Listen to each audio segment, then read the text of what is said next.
Hey gang, Russ the RowdyDawg here. Well, my old 97 property pickup, it's got 400,000 miles on it. It's served me well. I use it around my property to haul limbs and gravel and stuff for the road. Dirt, you know, stuff like that. It's an old truck, you know, it's an old bruiser, but hey, it works good. I couldn't get any more money out of it than it's worth. So the damn fuel pump went out on it. And to be able to get the fuel pump out, you got to pull the bed off because the fuel pump is on top of the dadgum fuel tank. So I've been Googling how to do it. I got my little helper here. Say hi, Addison. Hey. Hey.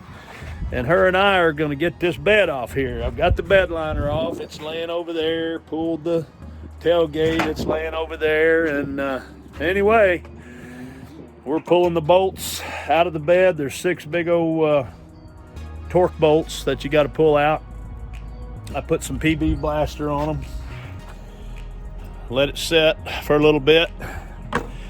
I'm in the process while she's taking those bolts loose. She asked me for help when she needs it, but she's doing pretty good. She's pretty strong. I'm trying to get it faster so me and him can go play some arcade games or something. If we get this done in time, she gets to go play at Chuck E. Cheese. So she's helping me.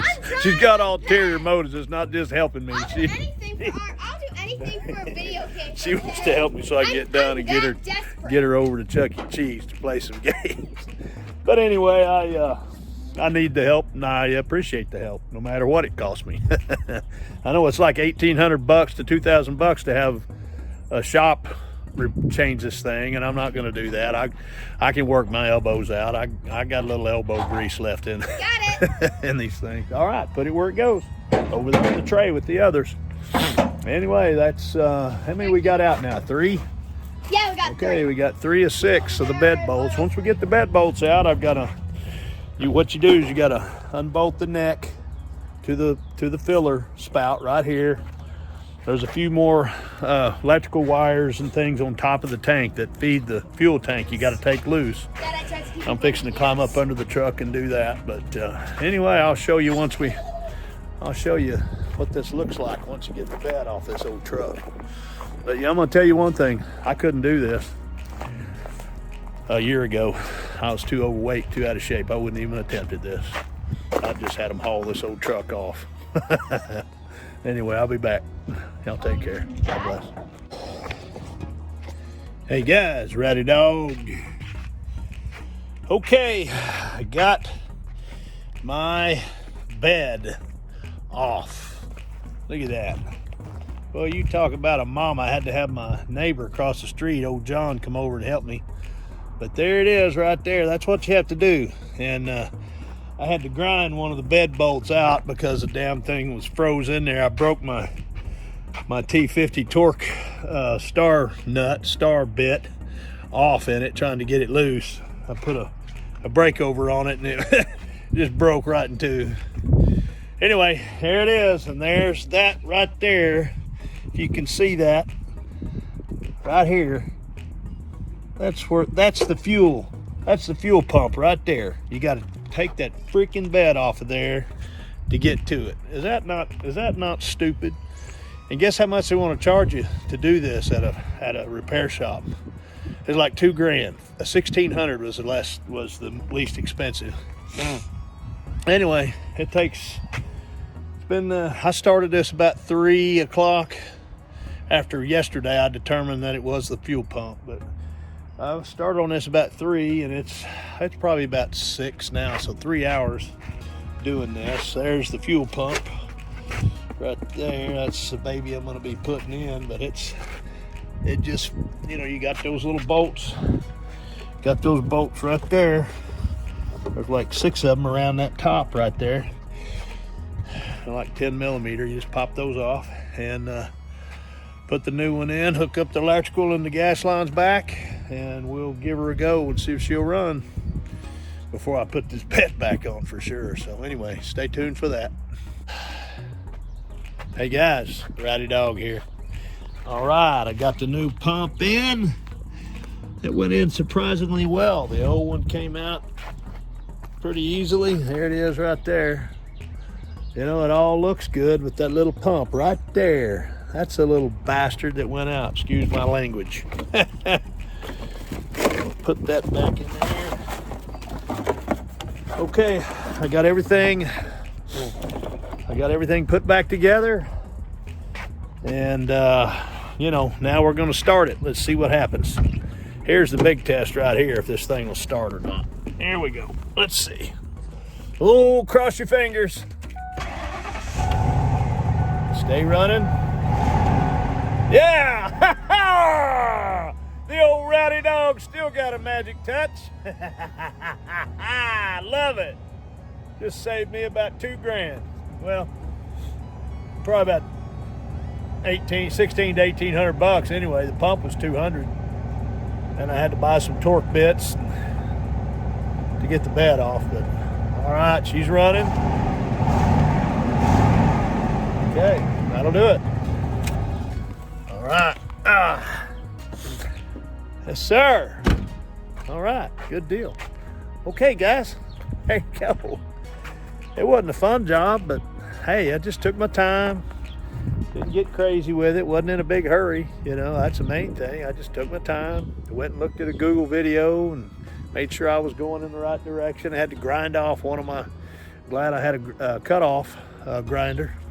Be able to cut that one bolt off. But this truck don't leave my property. All I do is run it around to take limbs. I might go down to a materials down here and get some gravel for my roads, or a load of dirt for whatever, you know, but mainly it's to haul tree limbs down to the street whenever we have a storm, or when I need to do some tree trimming, so, or lumberjacking or whatever.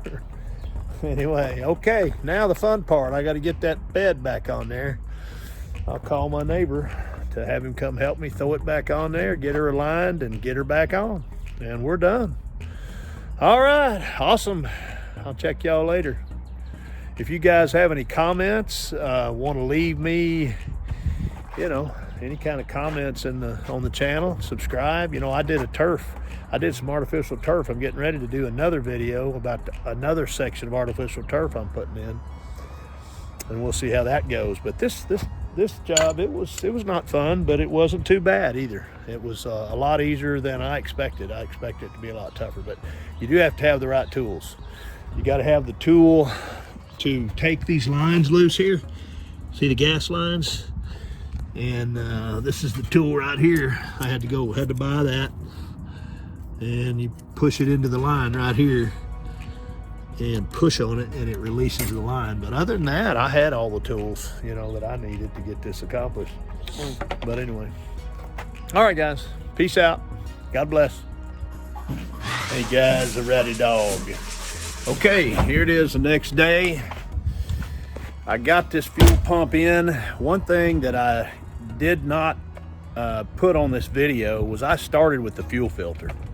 I replaced the fuel filter when it was original to the truck, and this is a 97 truck. So here it is right here, all put back together, and you can see bed went back on nice. I got the bed liner back in it and everything. But there's a couple of things I wanted to let you guys know.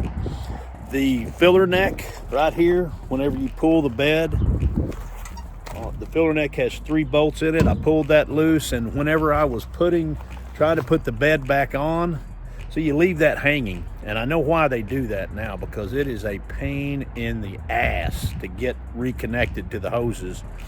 If you pull the filler neck that goes down onto the tank, attaches to your spout here, it's a royal pain in the ass to get back on to the hoses.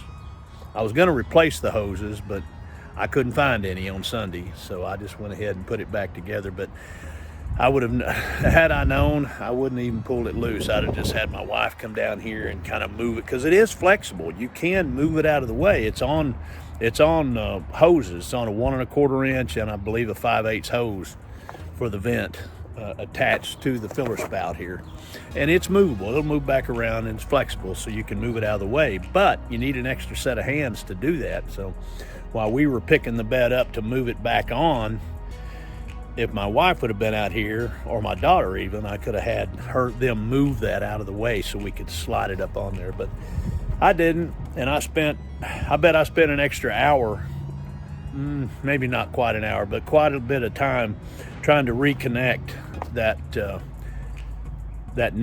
fuel neck back onto the hoses that go onto the top of the tank. It was not fun. I think I made up a few new curse words. So anyway, I got it done.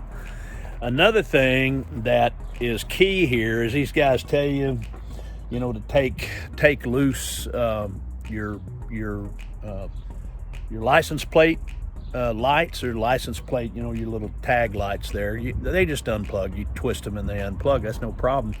But there's also another set of wires that feed the tail lights that run up through the bumper and into the frame. So whenever you go to pull the bed off and pull it back, you're stuck because those wires and the little wiring clip, the little plug-in thing, is in behind part of the bumper, and you don't know it until you start pulling it off. So be sure and what I had to do was I had pulled the wires so far that the connector that I could have just pulled loose easily and the bed would have lifted off was stuck back in underneath the bumper. So what I ended up doing is just taking off this tail light and just taking the two unscrewing the sockets for the bulbs and just feeding them back down through there and hanging them off the end of the bumper so it would come loose. But that was a little, it wasn't a big deal, but still, you need to make sure that all your wires on your tail lights are loose from the bed whenever you pull it away, or you'll damage the wires. So anyway, thing runs good. I'm gonna go get me a load of dirt now. We're getting ready to put in some artificial turf up here. I'm gonna do another DIY on this artificial turf install. And but anyway, I hope the fuel pump install was educational for you. Like I said, I eliminated all the others. I eliminated the fuel pump first because I knew it was in the fuel. I took the breather loose and sprayed some starter fluid down into the carburetor, and it would start and run. So I knew that the electronics were working. It just wasn't getting fuel. So I checked the pump relay, I checked the pump fuel module, sending module, and the fuse. All that was good. And then the last thing, spray fuel into the carburetor, starting fluid into the carb to make sure it would go. But anyway, it was I started about 3, I finished about 8:30. And buddy, I am sore. You talk about a workout, getting up and down off the ground and getting up in the bed and in and out of the bed, putting the bed liner back in and doing all that. It's not an easy job, but I tell you what, I sure got a feeling of accomplishment when I got it done. I'm not a mechanic at all. I mean, I used to do heat and air work and stuff, and I do exercise, and I couldn't have done this a year ago. I guarantee you that. With 100 pounds overweight, I wouldn't even attempted it. This thing would probably be in the junkyard right now. But anyway, that's what I know. There's old Red. We call her Old Red. And she sits back here behind the shop, and I don't bring it out but maybe 2 or 3 times a year. Just keep the battery charged and get a load of gravel for the roads on the property, or cut some tree limbs, and haul tree limbs down to the street so they can be picked up. But anyway, that's what I know, guys. I hope you guys got some value out of this. Give me some comments if you see something I didn't show. I'm sure there is something. I'm a rookie. I'm not a mechanic, so just kind of DIY guy. Do some research and then go at it, just like this artificial turf. I mean, I just doing it around my own property here. So anyway, all right, guys, I'm gonna head off. I got to go get a load of dirt and get started on my DIY artificial turf install. I'll throw you some vids up about it. Y'all take care. God bless.